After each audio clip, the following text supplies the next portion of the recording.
Hi, I'm Alan Hovis. I'm a real estate broker, contractor, and property and casualty insurance agent here in Florida. We've put this channel together for you to answer your questions about buying and selling real estate here in Florida. If you've got additional questions you haven't found answers yet to, just put them in the comments below and we will get back to you. Or maybe we'll make a show about it.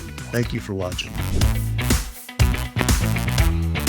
Okay, today we're talking about what Florida homes are made of. What are the most common materials you'll see here? As you can imagine, with the Florida climate and our hurricane risk, this is a very important consideration when purchasing. So let's talk about your choices. First, let's go through the single-family homes, then we can discuss condos. The two most common materials you'll find here are masonry block and wood frame. So masonry is going to be the material of choice, especially if you're closer to the coast. Made of cinder block and strengthened with steel reinforcement, poured concrete cells, and usually a stucco cladding, it has a lot of advantages over other building materials. It is highly resistant to moisture, fire, pests, and wind. It requires minimal maintenance compared with wood frame, and its thermal mass moderates indoor temperature. Masonry will be looked upon more favorably by insurers, so premiums will be less in a wood frame home. It does have a higher upfront cost because of higher labor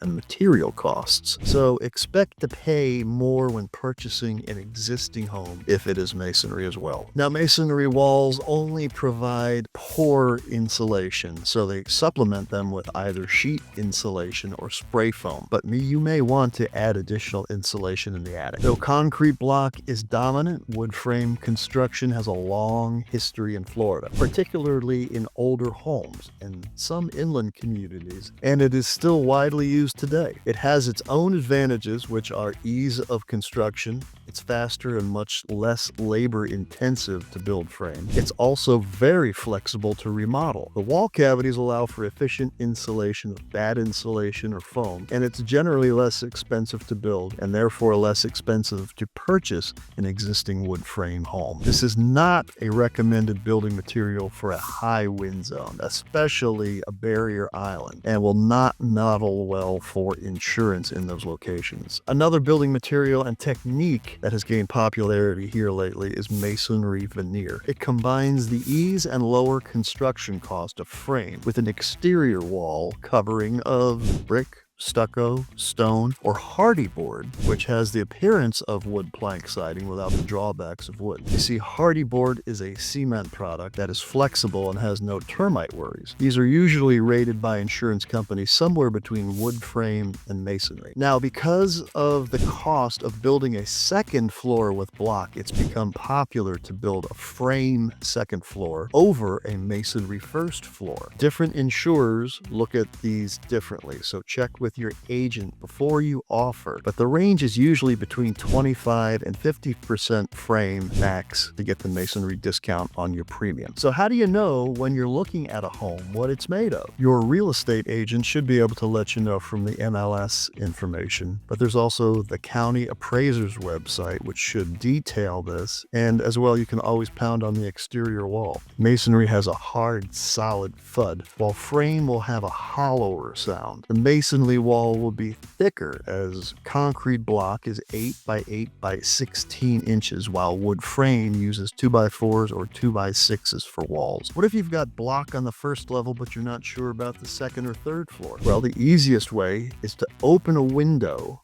and pound on the outside of the wall. You can also tell by the setback into the walls of the windows and doors. Masonry will have about a 3 to 4 inch setback in block, while frame will have them almost even with the wall. There are also some homes built with commercial specifications. These are most often seen on beaches and barrier islands. They are built to withstand the very worst nature can throw at them. These are constructed by very special specialized builders and are at the pinnacle of quality and pricing. So it's not unusual to see them selling for $10 to $30 million or more. Now let's talk about condos. They come in all shapes and sizes. They can be a small 2-unit villa up to a 46-story high-rise, which is currently the tallest condo in Florida. For the most part, condos 4 floors and fewer will have similar construction options to single-family homes in that they will be usually masonry or frame. There is a building combination of first-floor masonry, usually a garage, with 4 frame stories above, but I have personally never seen one of these. Condo buildings with more than 4 stories are commercial construction with poured concrete floors and a roof. In insurance, these are called masonry superior structures. These newer mid-rise and high-rises are among the safest structures despite the Surfside collapse, and we will be doing a video regarding that disaster. So what do we want to keep in mind regarding structure when we are shopping for real estate here in Florida? Well, the first is to know what you are offering on. Make sure you understand how a home is built before you offer. Get this information from your realtor, your insurance agent, your county appraiser's office, or building department. Evaluate if the structure is built to withstand the local storm conditions when they happen. Not sure? Contact us. We'll let you know, and we'll see you in the next video. Hopefully the content in today's video has helped you answer some questions. If so, please like and subscribe. It helps us keep the channel going and answering all of your questions. Now, I work in the Sarasota-Bradenton market, but we have referrals for agents all over the state of Florida. My contact information is below and in my website, alanhovis.com. And if you are a Florida real estate agent, please contact us if you'd like to be on our referral list. That's it for now. We'll see you in the next video.